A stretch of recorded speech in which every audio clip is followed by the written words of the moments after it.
From the 11 Alive studios, this is The Georgia Vote with Faith Jessie and Zach Merchant. Hey, good morning. Welcome to The Georgia Vote. Zach is off this morning. Well, so much for a slow summer. There is activity this week that will set the stage for next year's legislative session here in Georgia. Senate Republicans, they are making moves that will set up a mostly new leadership team. Well, this week, state GOP members elected Jason Anavitarte to the role of Senate Majority Leader. He joined the state Senate 4 years ago, and his West Georgia district includes the city of Dallas. The previous Senate Majority Leader, that's Republican Steve Gooch, he is running for Lieutenant Governor in 2026. And the next President Pro Tem of the Senate, it might be Senator Larry Walker III. Republicans picked the 10-year senator from Perry as their choice to succeed Senator John F. Kennedy, who is also running for Lieutenant Governor. The job of the President Pro Tem is to work with Senate leadership to streamline legislative policy. Well, the leader of the state Senate is the Lieutenant Governor, and that position could very well be up for grabs in the 2026 election. Many Republicans expect current Lieutenant Governor Burt Jones to run for governor next year. Now, before we get to 2026, there are multiple elections happening this year, 2025. The next one is in less than 4 weeks. That's a runoff between two Democrats who want a seat on the Public Service Commission. Keisha Sean Waits, a former Atlanta City Council member, and Peter Hubbard, who, according to his campaign website, is a clean energy advocate. The two face off in a July 15th runoff, with the winner challenging Republican incumbent Fitz Johnson in November. Olu Brown, the founding and former pastor of Impact Church in East Point, says that Georgia doesn't need another politician as governor. We sat down with the Texas native and longtime Georgia resident who's confident his background as a minister and business owner will resonate with voters. We start this part of our conversation with how he plans to stand out from the current field of notable Democrats who also want this job, including former Atlanta Mayor Keisha Lance Bottoms, State Senator Jason Estevez, and State Representative Derek Jackson.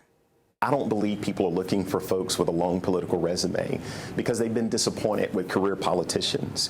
Because if being a career politician solved our problems in our communities, we wouldn't have many of the issues that we have, not only locally, regionally, and throughout the state. I think folks are looking for people who are authentic, people who are honest, and who truly care and are willing to fight with them.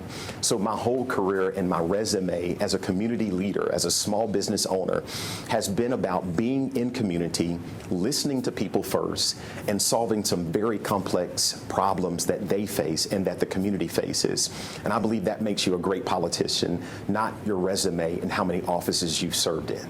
Do you think that you have an advantage because you do not have a background in politics? I believe I do. And so a lot of those individuals with long resumes are going to have to answer to voters that in many points and concerns have been disappointed. I don't have that kind of history with voters. For me, it's a fresh start, and people will wonder, Olu, do you have the experience? Do you have the credentials? Leadership translates, and my experience and my credentials are working with people to solve difficult and complex problems and making sure we make a difference in their everyday lives. So I've got the resume of working with people.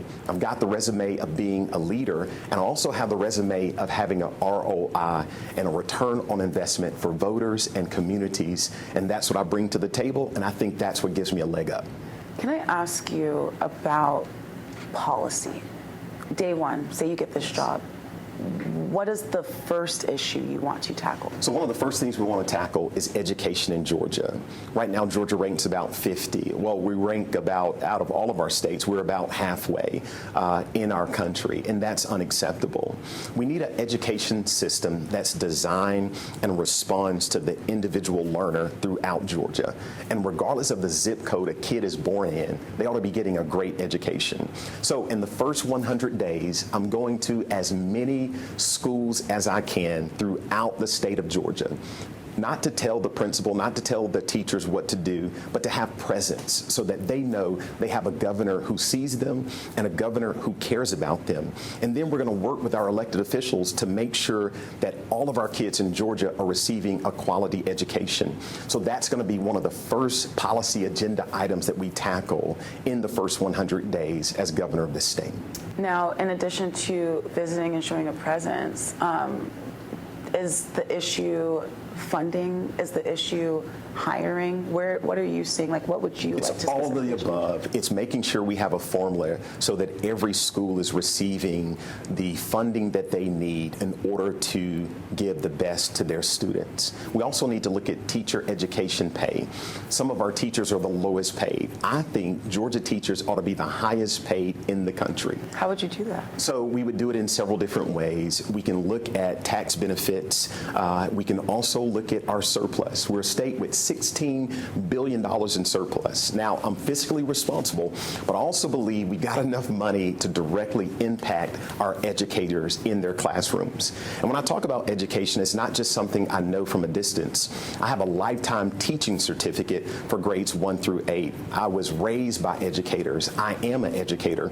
So I know very close up what it means to be an educator and have a passion for students, but struggle to survive to pay your bills. And so as governor, we can do something about that. This is just part of our conversation. We covered a lot of ground. Our full sit-down interview with Olu Brown is streaming right now on 11 Live Plus. If you haven't already, you can download 11 Live Plus to your TV and stream for free. Well, former Atlanta Mayor Keisha Lance Bottoms is also running for governor, and she's also writing a book, her memoir, called The Rough Side of the Mountain. It's scheduled to be out in April of 2026, which is just about a month before the expected primary election in Georgia. Well, in a post on X, she hinted that the book will mention a, quote, long line of resilient and faith-filled people who made my life possible. Time now for our Politics Roundtable. Today we have Republican strategist Jen Ryan, the founder and CEO of Final Draft Communications. She previously served as Vice Chancellor of Communications for the University System of Georgia and Deputy Chief of Staff of Communications for Governor Nathan Deal.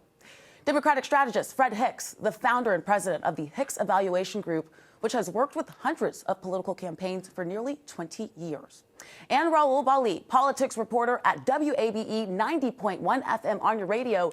He's the co-host of WABE's Plugged In. Welcome to panel, guys. I want to start with a unique dynamic between Olu Brown and Keisha Lance Bottoms. If you guys didn't know, she's a longtime member of Impact Church. In 2018, during her inauguration for mayor, her inaugural day, she started the day with a service at Impact Church, and Olu Brown was the pastor that was under his tenure. So an interesting dynamic there. But I want to go back to Olu Brown. The question is, do people know who Olu Brown is that are not in East Point?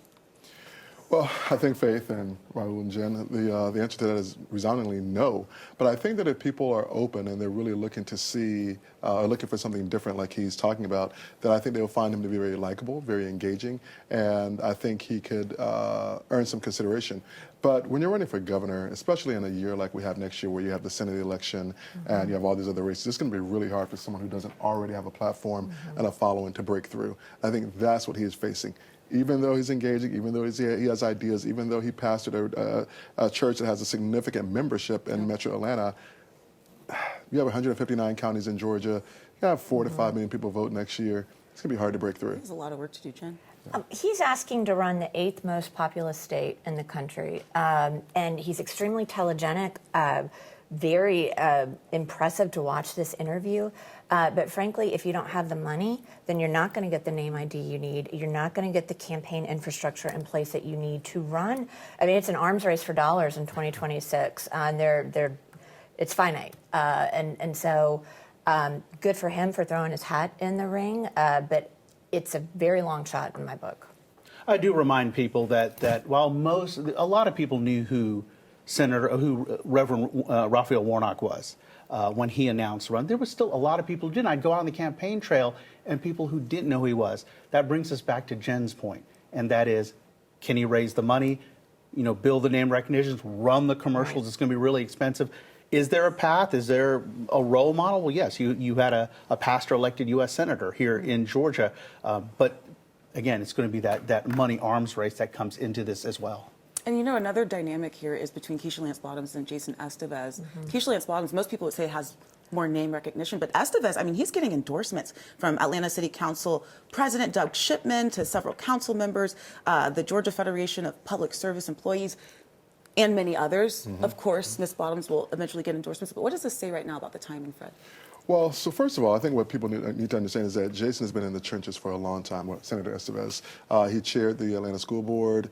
He ran for office against Sheila Jones back about 15 years ago or so. And all before he ran for the state Senate, and he's been an active member of the state party and executive committee. So unlike Olu and the situation we just talked about, he has a platform, he has a network, and he has people out there, and he's been working with people that really has kind of given him the opportunity to get support. And again, chairing the school board where you have current city council member Matt Westmoreland and Ishe Collins.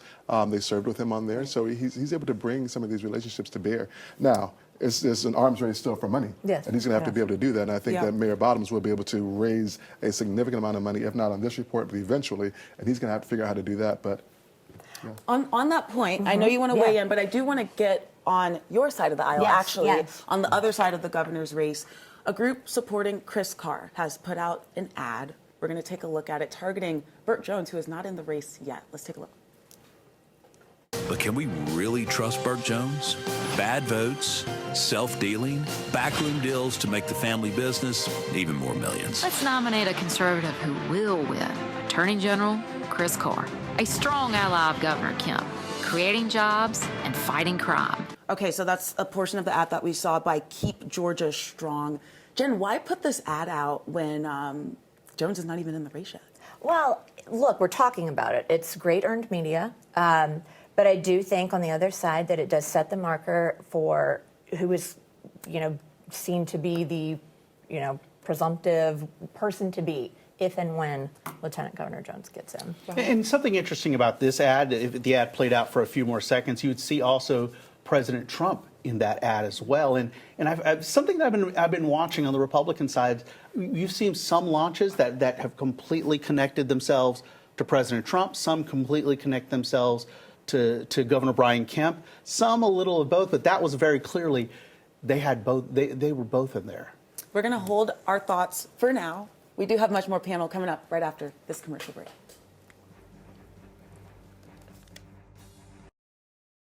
Welcome back. We are back with panel. Fred, I want to give the word to you on this Chris Carr dynamic. So I think that this is very interesting. Chris Carr raised $2.2 million over 40 days in the last reporting period. I think that if he shows a $5 million spot or so, that he's going to be quite formidable. And I think a lot of people have gone into this election cycle assuming that Burt Jones will be the nominee. But Chris Carr has a lot to say about that, and I think this ad just kind of supports that. Now, for Democrats, I think there's a lot of fear on our part. We feel fairly confident that Burt Jones is the weaker candidate in November because he's so tied himself to Donald Trump, and we see Donald Trump's poll numbers falling.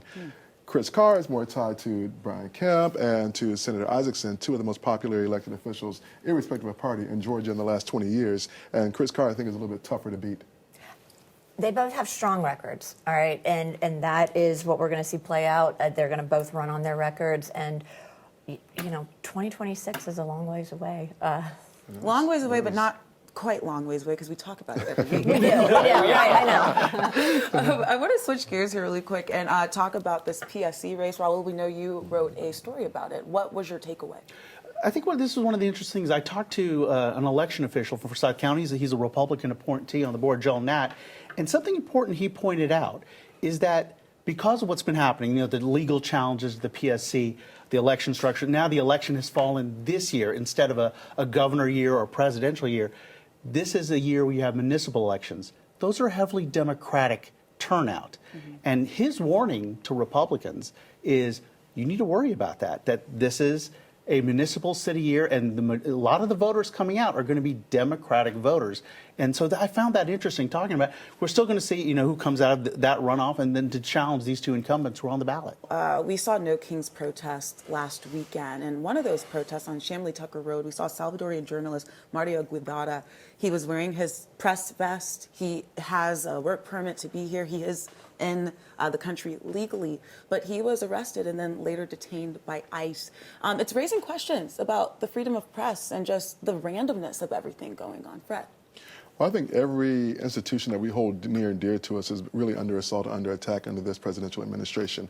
I would say no offense, but You know, it is what it is with that one. Whether you're talking about education, you're talking about media, you're talking about the courts. And so I think it's a very unfortunate thing that we saw happen there. I hope that things do work out and such that the press is protected, because we need to make sure there's a voice out here giving us a voice and set of eyes on what's happening out there. And we have a member of the press with us, another member, because I am myself. But Raul, what are your thoughts about this? Does it give you any pause going out to cover it? I mean, we still have a job to do as reporters, and so and Mario's been out there for years. You know, for those who don't know his name, he's been covering that community for years. And I think the big thing you're going to see coming up here in the next few days, you're going to see journalism organizations like the Atlanta Press Club, which I'm on the board of. They're going to be coming out with statements and trying to lay things out. And you'll see other journalism organizations do this, because, you know, we still have a job to do to cover what's going on out for anything, whether it's at the state capitol or out on the streets. And Jen, I just want to come to you as a voice, a conservative voice, because there's a lot of people in the community who see everything that's going on and say, that's what we wanted. This is why we voted. And then there's other people who voted for the president and said, I voted for him, but I don't like what's happening right now. Well, I think two things can be true, right? I think that the ICE deportations and the crackdown is a direct, it's a direct result of years of an open border policy that now this administration is trying to clean up. That being said, I don't think anyone wants to see journalists who are lawfully here getting caught and sort of in the crossfire. But I do truly believe that this is a result of horrendous immigration policy and lack of enforcement for the last, 4 years. Not overzealous enforcement from this administration over the last 6 months? Well, they're clean up on aisle 4. I mean, they're trying to right this massive wrong. When tens of millions of people are flooding across the border, bringing in fentanyl. Well, then why didn't they vote for comprehensive immigration reform last year? They're really so concerned about it. Why did President Trump tell them to not vote for it? You can enforce the border and not believe everything in that bill is the right policy. Well, we really have everything that we agree upon in a single bill, right, Jen? But you can still enforce the border. You do not need a bill to do that. That's existing law. I want to share real quick another voice on this, and that's Republican State Representative Casey Carpenter from Dalton. He represents a 51% Hispanic origin district. And something he brought up, because he was doing an event marking the 13th anniversary of DACA. And what he mentioned was he's now hearing more Republicans in his circle bring up concerns about non-criminals being rounded up. So he thinks that that's going to start coming out from his side of the party. So much so that he has a change.org petition hoping for immigration reform. Thank you all so much. We're going to head to break. We'll see you back on the other side. A new lawsuit filed by the Fulton County Sheriff says that the county interfered with his authority to manage his office's budget. Sheriff Pat LaBotte says that the county kept him from buying essential law enforcement equipment, upgrades to pursuit vehicles, and more. So he's suing to block 2 measures the Board of Commissioners passed in 2024 to regulate spending power. And this is not the first time Sheriff LaBotte and the county officials jousted over money. Last year, security guards at the Fulton County Jail, they walked off of the job after nearly $1 million owed to the security company went unpaid. This lawsuit filed last week says, quote, because of the actions of the governing authority of Fulton County, Sheriff LaBotte is left uncertain about the scope of his constitutional authority and the ability to perform the duties and functions of the office to which he has been elected. We did reach out to the county, and we were told that it does not comment on pending legal matters. Well, up next, our voice of the voter takes us to DeKalb County, the site of a No Kings anti-immigration protest that ended in a clash with police. Why one teacher says she showed up with her students. 250 years of the U.S. Army. Thousands of people lining the streets of Washington, D.C. last weekend for the Army's 250th anniversary parade, which coincided with President Donald Trump's birthday. Well, some of the most iconic military vehicles of World War II, including Sherman tanks and B-25 bombers, they were on display there. And as that took place in D.C., No Kings demonstrations took place across the country, including here in Georgia. This week's Voice of the Voter is Kimberly Sims, a high school teacher who takes us back to Chamblee Tucker Road to share her account of the protest she said did not deserve the police response it received. My name is Kimberly Sims, and I am an educator. I'm currently working in high school as an English teacher. We saw you at the No Kings protest. Can you take us through that experience?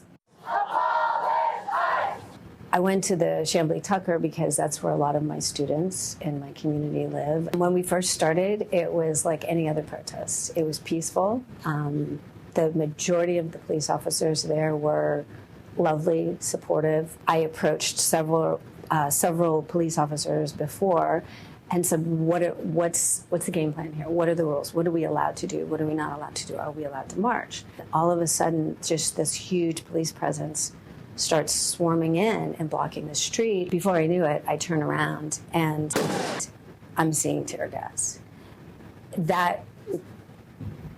That's why I spoke up. I think that's why I need to talk about this, is that the protesters were never violent.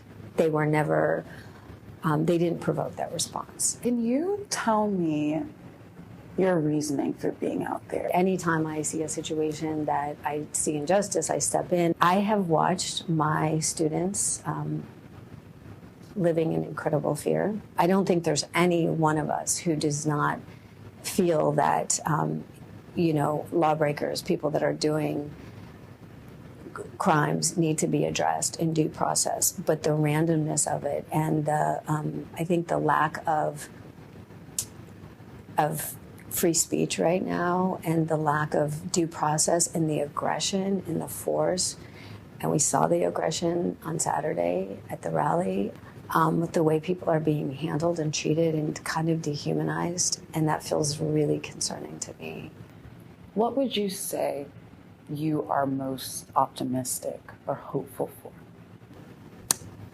My students and their voices, and we are educators, we don't bring politics into the classroom, but we do teach critical thinking. We do teach them to look at the world and see their value and be analytical and figure things out on their own. And what they produce as a result of that blows my mind every day. It's the most rewarding job I've ever had. And I have hope in this generation that's coming up, because they are seeing a lot and they have a lot of decisions to make, and they're powerful, and that gives me hope. And our thanks to Kimberly for that conversation. We do want to mention that law enforcement from DeKalb County Police and Georgia State Patrol intervened after they said protesters allegedly attempted to enter the westbound ramp of I-285. The DeKalb County Commission CEO promised an investigation into these arrests. We want to thank you so much for joining us today. We hope to see you back here next Sunday at 11 for another edition of the Georgia Vote.